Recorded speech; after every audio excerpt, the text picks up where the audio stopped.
5 number, 5-এ বলছে 10% সরল মুনাফা হয় 2000 টাকার 1 বছরের মুনাফা কত?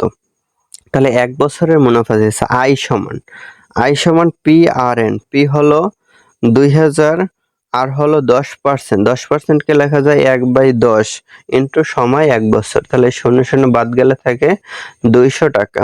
এটা আছে ক নাম্বার। আর এই অঙ্কটা মোটামুটি মুখে মুখে করা যায়, কিন্তু প্রশ্ন আছে কি 10% সরল মুনাফায় 2000 টাকার 1 বছরের মুনাফা কত? তাহলে মুনাফা বের করতে হলে তার মানে অন্যগুলো কি P R N, P R N তিনটা গুণাকারে হয়। তাহলে পি এর মান আছে 2000, আর এর মান আছে 10% আর এন এর মান আছে 1 বছর। তাহলে পি এর মান 2000 আর এর মান 10% মানে 1/10। তাহলে 1/10 হলে পি এর যে 2000 এ 3টা শূন্য আছে, একটা শূন্য বাদ যায়, একটা শূন্য বাদ গেলে থাকে 200 আর এন এর মান অন। তাহলে 200 আর অন গুণ করলে হয় 200। এই এতটুকু করাও লাগবে না, মুখে মুখে করা যাবে। যেন 10% আছে, আবার 2000 আছে, আবার 1 বছর আছে। তার মানে 10%-এর যাইয়া নিচে এই পার্সেন্টেজ মানে 100। তাহলে 100-র এই জায়গায় 2টা শূন্য, এই শূন্য বাদ যায়, এই শূন্য বাদ যায়। তাহলে থাকে 200 দিয়ে অনের গুণ করলে 200। তাহলে এটা মুখে মুখে করা যাবে, প্রশ্ন মানে কলমে ধরার দরকার নেই। 6 নাম্বার, 6 বলছে 6 সমস্ত 4-এর 1% হার সুদে কত সময়ে 96 টাকার সুদ 18 টাকা হবে?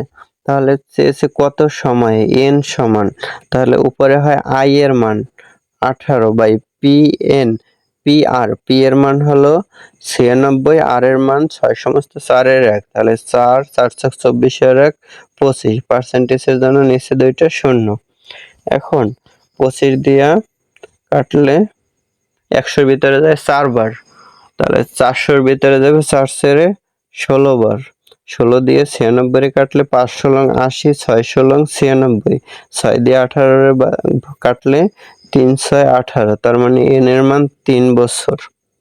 এটা আছে গ নাম্বারে। 7 নাম্বার, 7-এ বলছে 6% বার্ষিক মুনাফায় কত টাকার বার্ষিক মুনাফায় 120 টাকা? তাহলে কত টাকার বার্ষিক মুনাফা, মানে পি এর মানটা চেয়েছে।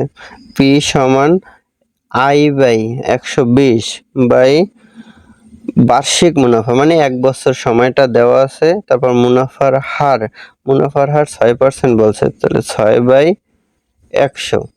তাহলে এই ভগ্নাংশটা পাশাপাশি বসলে উল্টে যায়, উপরে 100 নিচে 6, 6 দ্বিগুণে 12, একটা শূন্য, তাহলে হয় 2 3টে শূন্য, 2000 টাকা। এটা আছে ঘ নাম্বার। আবার বলি প্রয়োজনে যেন চেয়েছে কি কত টাকা বার্ষিক মুনাফা 120 টাকা হবে, কত টাকার মানে পি এর মানটা চেয়েছে। পি সমান কি হয় I by R N. I কি, আই এর মানটা আছে 120, আর এর মানটা আছে কি 6%, তাহলে 6/100। আর বার্ষিক মুনাফা বলছে, বার্ষিক মানে 1 বছর, শুধু বার্ষিক বলে 1 বছর বোঝায়। এখন কি হয় সমান দিয়ে যদি একটু ভেঙে করি, মানে 120টা কি হয় 120-এর সাথে এই ভগ্নাংশটা পাশাপাশি বসলে উল্টে যায়, 120 গুণ উপরে 100 হয়, নিচে 6 হয়, 6 দিয়ে 12 কাটলে 6 দ্বিগুণে 12, একটা শূন্য থাকে, তাহলে 2 1 2 3টে শূন্য, 2000। এটা আছে ঘ নাম্বার। 8 নাম্বার, 8-এ বলছে জামিল সাহেব 10% মুনাফায় ব্যাংকে 3000 টাকা জমা রাখেন, প্রথম বছরান্তে তার চক্রবৃদ্ধি মূলধন কত? তাহলে চক্রবৃদ্ধি মূলধনের সূত্র হলো পি 1 যোগ আর পাওয়ার এন। এই সূত্রটা অঙ্ক করার সময় লেখা যাবে না, মুখস্থ রাখতে হবে। তাহলে সরাসরি সূত্রটা কি মাথায় ইমাজিন করতে হবে, মানে কল্পনা করে মানগুলো বসাই দিতে হবে। তাহলে চক্রবৃদ্ধি মূলধনের চেয়েছে কি চক্রবৃদ্ধি মূলধন, তাহলে চক্রবৃদ্ধি মূলধনের সূত্র পি ইন্টু 1 প্লাস আর পাওয়ার এন।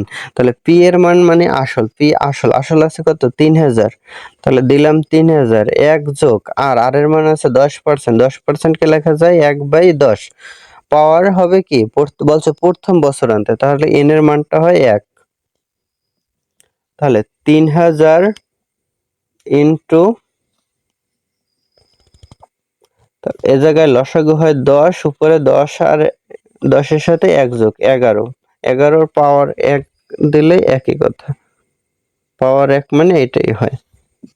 তাহলে এই শূন্য বাদ যায়, 3 11 33, 2টা শূন্য 3300, এটা আছে ঘ নম্বরে।